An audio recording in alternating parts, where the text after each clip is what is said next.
This is thousands of years old, found in Ecuador. And there is the eye and the 13 levels of the pyramid. And under ultraviolet light, that even shines the illuminated eye. And that's what you find on the dollar bill. It's one of the major symbols of this Archontic network. And there's 13 levels, exactly as in Ecuador thousands of years ago. There it is in Freemasonry, because you'll find it in Satanism, you'll find it in Freemasonry, you'll find it in banking, you'll find it in politics, because they all ultimately are worshipping the same gods. That's MI5. There it is again, the security agencies. MI6, again, the pyramidal shape. This is a church. I think it's in Poland. And here we go, old Twerper's back. There you go, have a twerp. Stage show, there it is, classic. And these are locking people in. There's Madonna. What's the chances of this? Katy Perry, Angelina Jolie, Lady Gaga, CBS, Jay-Z. Unbelievable. What's the chances of Chancellor Merkel doing that every time? That's bloody ludicrous. It's not even a natural thing to do. And then you look, I mean, this is unbelievable, this. Animated bloody cartoons and stuff. This pyramid and all-seeing eyes frickin' everywhere. I'm not going to, go through them all because, of time, but every one of the shots that you're going to see has got that in it. Look at them. All over the bloody place. And this is feeding something into the subconscious of those who watch, overwhelmingly kids.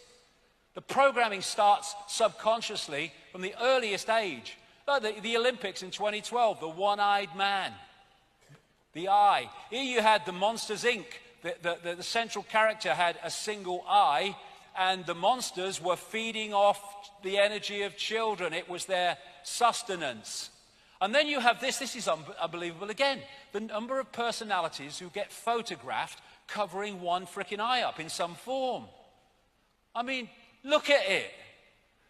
And there's hundreds more. And most of them won't know. Another great symbol of this Archontic network in all its forms is the flame or the lighted torch.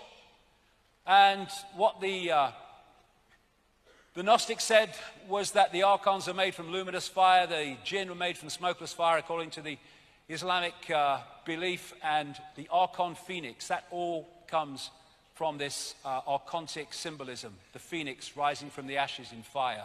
And according to Freemasonic historians, the phoenix morphed in terms of symbolism into the more acceptable eagle, and that's why you have eagles on so many flags and state logos. So all this is putting information into the subconscious mind to filter through to the conscious mind. So, in plain sight, Saturn. Saturn is, I would say, after my research over the years, is fundamental to understanding how this, quote, bad copy became our fake reality and continues to be so. First of all, Saturn was widely worshipped in the ancient world. Question, why would it be when we can hardly frickin' see it, never mind what the ancients could do? Well, there's a story about why. This, as we see it today, wasn't always like it was, and in geologically very recent times, it wasn't like this. People like Immanuel Velikovsky and others have studied over the years and written books, and they've been followed up by people like the Electric Universe researchers like David Tolbert and Thornhill in books more recently, as they have looked at the evidence that there was a catastrophic upheaval in the solar system in the relatively recent past, not yesterday afternoon, but the relatively recent past, which could well sync with when this bad copy fake reality was locked in. All over the world you have global destruction myths and catastrophe myths manifesting under names like Atlantis and Lemuria and Mu, but they are unbelievable in their common themes of how they describe what happens. And after this movement of planets, which was a massive disruption of the electromagnetic order, as I mentioned earlier, which meant the stability had gone, they ended up where we see them today. Now, this is a fantastic book. I almost can't get it now, and if you can, it costs a fortune. But it represents a magnificent piece of research by this man, David Tolbert, one of the people involved in the electric universe information. It's called the Saturn myth.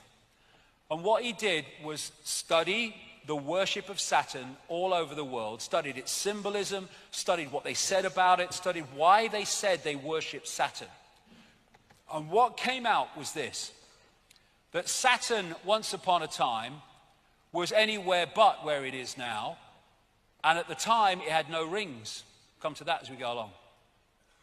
Actually, it was the dominant planet, I would say star, sun, in the Earth sky. And the way they describe it, it went around in an orbit in sync with Mars and Venus as it moved around. And that was the dominant light, the dominant sun, if you like, from Earth in the Golden Age. And I say that Saturn is a dwarf star, which is not a great, amazing thing, because there's so many dwarf stars out there, they say now, it's unbelievable. And what they said in the early astronomical traditions is that Saturn was the primeval sun. That's how they described it. And Plato referred to Saturn as Helios, the sun god. Not our sun that we see today, the Saturn sun, referred to as Helios. Now, we take Helios to mean our sun, because it's the sun god. I say that's a mistake. Actually, they were talking about Saturn. And Diodorus of Sicily, an ancient historian, reported that the Chaldeans in the same area, Sumer, Babylon, now Iraq, called Saturn by the name Helios, and said that this was because Saturn was, quote, the most conspicuous of the planets, which fits exactly with Tolbert's research across and I tell you, it's across the global cultures. The creator of modern Christianity worshipped Sol Invictus, the unconquered sun. Sol, it turns out, was another name that was used for Saturn and not the sun we think we see today. So when you start to let it kind of filter through, that at least most of the ancient sun gods were referring to the Saturn sun, not the sun we see today. That would make Heliopolis, famous city of the sun in ancient Egypt, as the city of Saturn, with the obelisks, the pillars outside the temple in Heliopolis. And that relates so closely to Solomon's temple, the mythical Solomon's temple. Every syllable of Solomon means the sun. Question now is which sun?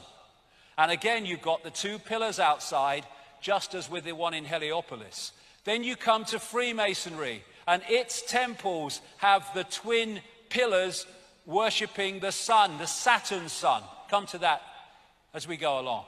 So when you go in this symbol, absolutely obsessed network, you come to the twin towers, the twin pillars. A coincidence? No chance. And what are the chances of this if that is the Saturn sun, Helios, Heliopolis? This obelisk in St. Peter's Square is an original obelisk put there from Heliopolis, I would say the city of the Saturn sun. And I've been saying for years and years and years and years that the Roman Church is worshipping Saturn. The Bennu bird of Heliopolis was symbolized as Atum Ra. Both symbolized Saturn. And the Bennu bird became the phoenix, which became the eagle, as Freemasonic historians talk about. They worship Saturn as the old sun, the dark lord, and the lord of the rings. Later, Satanism is Saturnism. And it's also symbolized as a eye. Now, what Talbot concluded from reading all these accounts of what happened to Saturn was this, that during these catastrophes, this is a quote from his book, the subject of the global creation legend, the global catastrophe legend, is a spectacular cosmic event actually witnessed by the ancients. Massive quantities of cosmic debris exploded from Saturn, clouding the heavens and eventually congealing into a vast band around the planet. Now, the band is described, like he said, as around the planet. However, what is described is the reflection onto that band of the sun we have today, made it seem from Earth as if there was only part of it, like a beard. And as the day moved on and the sun's angle moved, it's described as appearing that this band went around Saturn, as I'll explain. Now, this is one of Saturn's moons, and I only put this up here because it shows this light behind it. Now, the source of this light is not the same as I'm talking about, but it just gives a feel today, looking at that angle of that Saturn moon, of what it must have looked like in the way they described from Earth. This band, this luminous band. And what they said is, as the sun moved round its angle in relation to Saturn, it appeared from Earth that this was moving around the around Saturn. But that became the main symbol because that appears to be what it looked like for most of the Earth day at that time. And so you see symbols relating to that all over the ancient world, which Talbot came up with. Let's just go further forward here, I'll come to something else. There's loads of them, with the band and the disk Saturn. Loads of them like this, with symbolized as the horns with the planet, the sun in the middle of it. And Lord of the Rings was a name given to Saturn. And here you see in the movie, you see the same symbol and the Eye of Sauron, the reptilian eye, as the source of power. They're using it now in Apple products as well.